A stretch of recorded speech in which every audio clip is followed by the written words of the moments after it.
My name's Fionna Murray, and I came to Galway in 1998 and got this space in the Art Space Studios quite soon after that.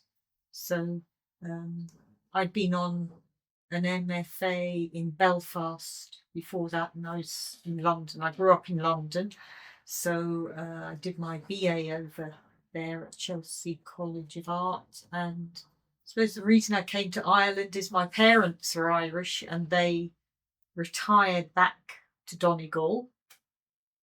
And so my sister came over, and then I followed going to Belfast, and then I came from Belfast to Galway. And fantastic. I had 4 years there. Actually, the feeling was that you were being treated as an artist, that you were an artist in training almost, as opposed to being a student in some ways. Of course, we were right in the centre of London, had tutors who were practicing artists, which is actually what we went on to do when we were teaching in ATU. And all the galleries, on your doorstep, really. So that was as much your education, that you were sent out to see exhibitions that were on, contemporary exhibitions. Very much tutorial led at Chelsea. And yeah, it was a great time, a really, really important time in terms of getting the sense that you could be a practicing artist. Yeah, I think the sort of environment of growing up in London and everything. I mean, the whole music thing was big for me as well, growing up and in my teens, 20s, and that going to gigs.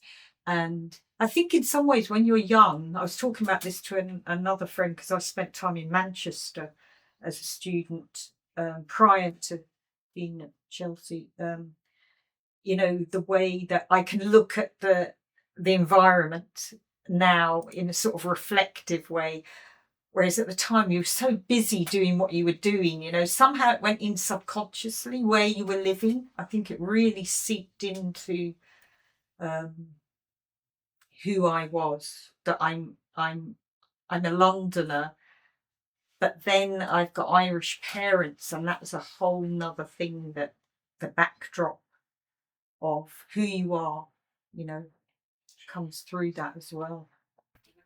Yeah, that was a series of watercolors I did, and the reason I chose Blow Up, the film Blow Up by Antonioni, was because I was looking back. There was a certain point here in Ireland after I'd been here for a certain period of time, and I was looking back at London and where I grew up and what was going on at the time.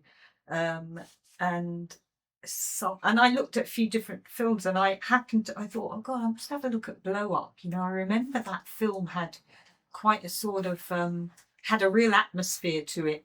And I looked at it again, and it really somehow epitomised something about the 60s in London. And but then the more I looked at it, there was this park scene which was sort of almost the antithesis of the other part of the film, which was about this fashion photographer and all the artifice and surfaces and that, and then this scene in the film which was set in the park. But then the park then started having this significance for me, because that to me was my rural experience in London, and we would come to Ireland as kids, and to Mayo, actually, to my dad's home place. But really, my sense of the natural world in London was parks. So that's how that came about. And then I just got fascinated by the scenes in the film. Did one watercolor. I didn't know it was going to turn into a series of like a rose bed, the way the municipal parks used to have these sort of municipal flower beds. They're much more natural now. And it went on from there. I think as I went through the film, all these correspondences kept coming up, and I love sort of clothes, and so there was the sort of thing about the fashion, and in a way the idea. I sometimes sort of have images that sort of shop windows and things like that, and the dresses. The girls in the film, their dresses were painted, and I also didn't know that when I started researching it that Antonioni was really interested in painting. So he was doing all these things within the film, which was sort of painterly actions. Painted the grass green to make it look greener, and the artificiality that is painting, that is sort of somehow talking about reality through artificiality. And I suppose I find that interesting.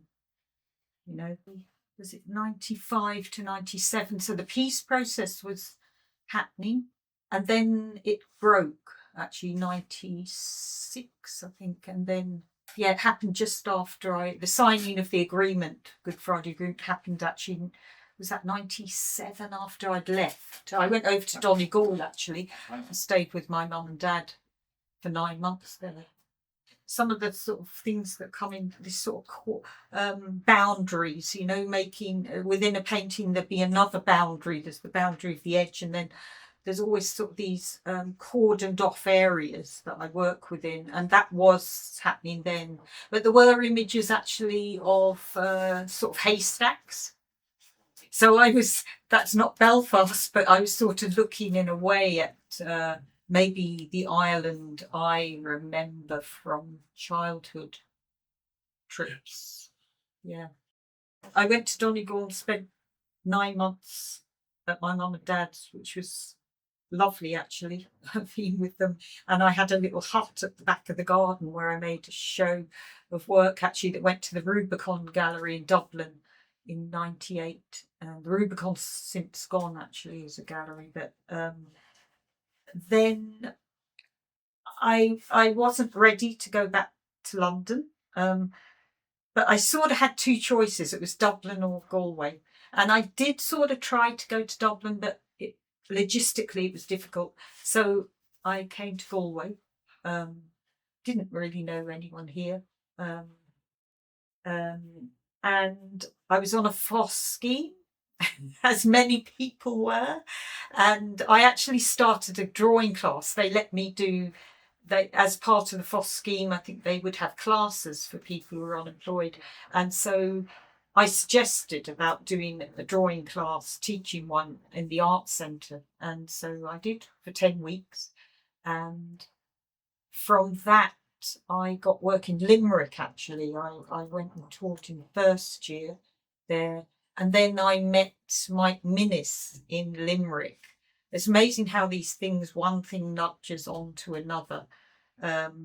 Mike then got work here in Galway, and through him, I then got work in Galway. Just say 1 day a week. It started off as doing tutoring, and then it developed then 2 days. There is the thing where you could feel that it gets in the way, but if you get the balance right, there's such great interconnection in teaching. You're talking to students, you're talking to your colleagues about art and ideas, and it's a really great sort of mix of ideas and discussion. And so that does feed back into you being in the studio. I thought it was actually going to be more difficult because we had such a great team. I mean, the team sort of changed over the years, and the course has changed in some ways in terms of its position within the college and all that. But actually, at the time that we, just to sort of go back, at the time that we had the painting, it was painting when it was painting. I think you were on the course when it was painting. You and in some ways, we modelled it on all our own experiences of having been at college, actually in the UK, because Blaze was over in, he went to Chelsea as well at one point for his, he was certainly on the MA there. Mike was in Manchester at one point. And so we brought our experiences of the UK Art College teaching, but also with things that we didn't get in the UK. I remember the second year course, we really sort of changed it to being the things, a mix of what we did get in terms of the tutorial thing and all that, but also more of the workshop stuff that I didn't get in Chelsea so much. And it's like we fine-tune the course every year, and you built, I always remember Mike saying, you build an environment for people to flourish within, and that comes from the people who are running the course, and it filters into the sense the students have of themselves, and the way that I felt at Chelsea, that I could be an artist, and that I was treated as one. So that's what we did. And I think the students could see that we liked each other and that we enjoyed each other's company, and that we informed each other about what was going on art-wise, and all the areas in the arts, not just the visual arts. And that really does, I think it makes for an exciting course. The compensation for not having the day-to-day interaction with fellow lecturers and students is that I have time and headspace in the studio, and I really do notice how it generates more work because you're not starting all the time. For me, Philip Guston's a really big not influence so much in the actual painting in some ways, but the way he talked about painting and art and his ideas about it was brilliant.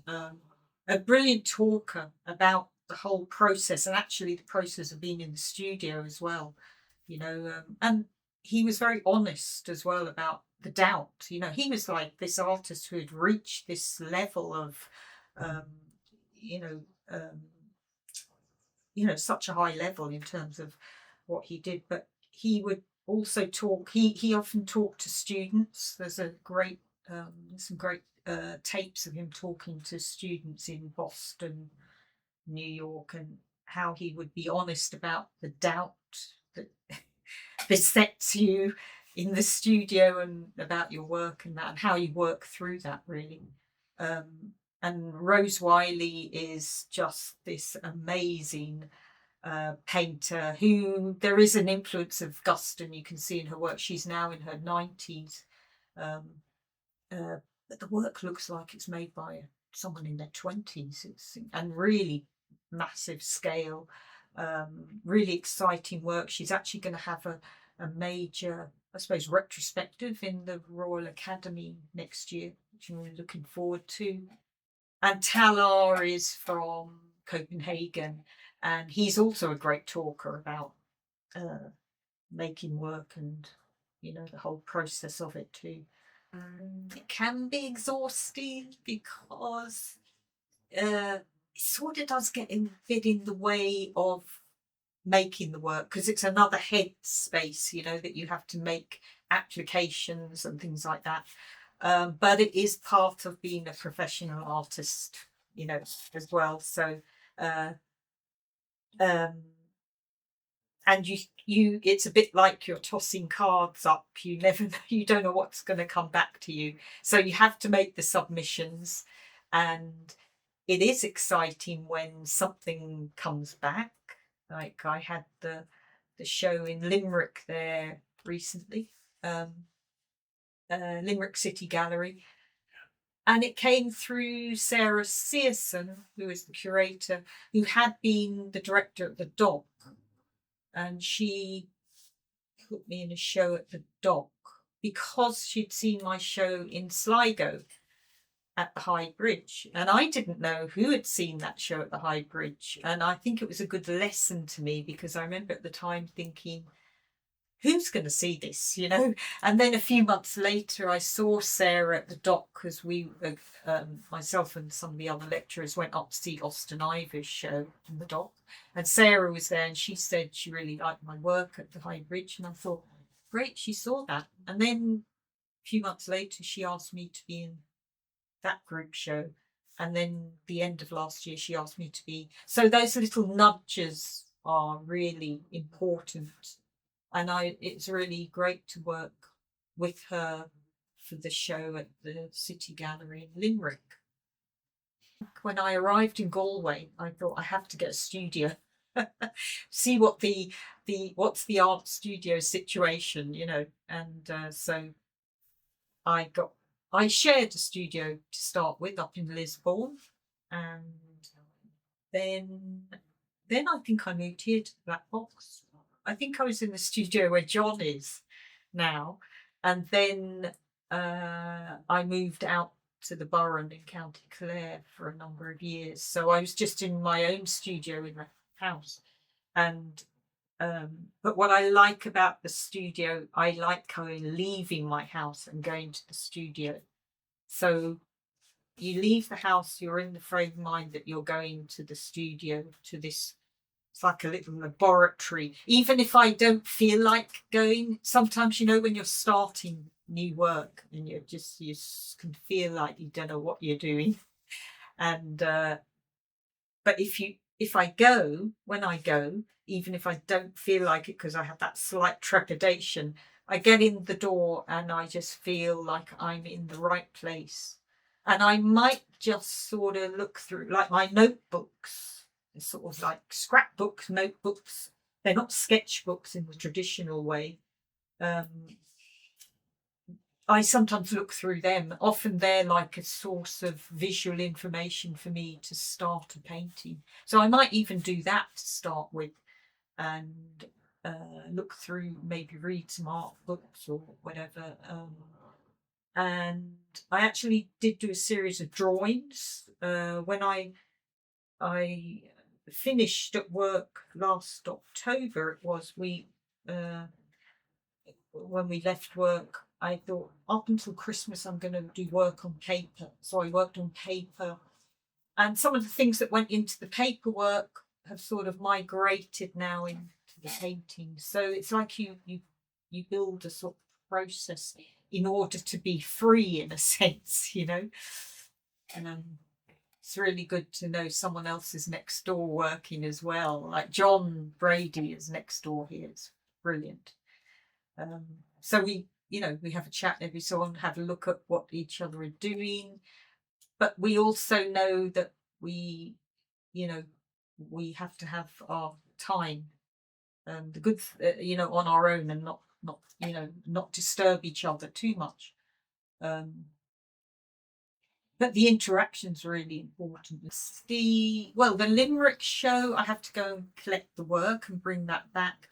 But the drawings, the work on paper, that's sort of now migrated. Some bits of that have migrated into the paint. So like I'm making larger works on canvas and board, and similar sort of motifs actually come up, sort of obliquely referencing the park and the sort of way it's like the city park, and it's like an artificial nature in a way, but it's still the natural world in its own way. But there's something about that fascinates me, but also the idea of sort of display, something to do with that. That's where the sort of windows, the idea of a window comes in, or it's almost like the painting is a stage of some sort for something visual to display itself. And that's sort of what I'm dealing with in some of the... Yeah. I'd love Art Space to have really good, dedicated studios, like a building that was a dedicated studio space, with modern facilities. Heat. people to have heat in their studios in the winter. And that could include a gallery space, couldn't it? To be, I think art space, it was going before I arrived in Galway. It's still going. And a lot of students from the ATU course, now it's called Art, 2D and 3D, have come into the art space studios. And so it shows the how it's sort of really survived through all the times, in the way that 126 survived as well. And that I think it deserves to have, because Black Box is possibly going to go because of the development. So there's 8 artists here who we don't know where will be. But that, and that it continues to be part of the Galway cultural life, because I think it's been so integral to it that artists have spaces to work in. It's so important to have a space to go to work in, and to have that loose connection with the other artists that are in the same building. We don't actually have a sort of kitchen area here, really, but it would be a nice idea that you could have an area to sit in. Lisbon does have that, and that you can strike up conversations about what you're doing, what exhibitions are on. John and I were just talking there this morning about what's on in Dublin. He was up there, and you're exchanging information and ideas, and the art space continues to be able to do that. And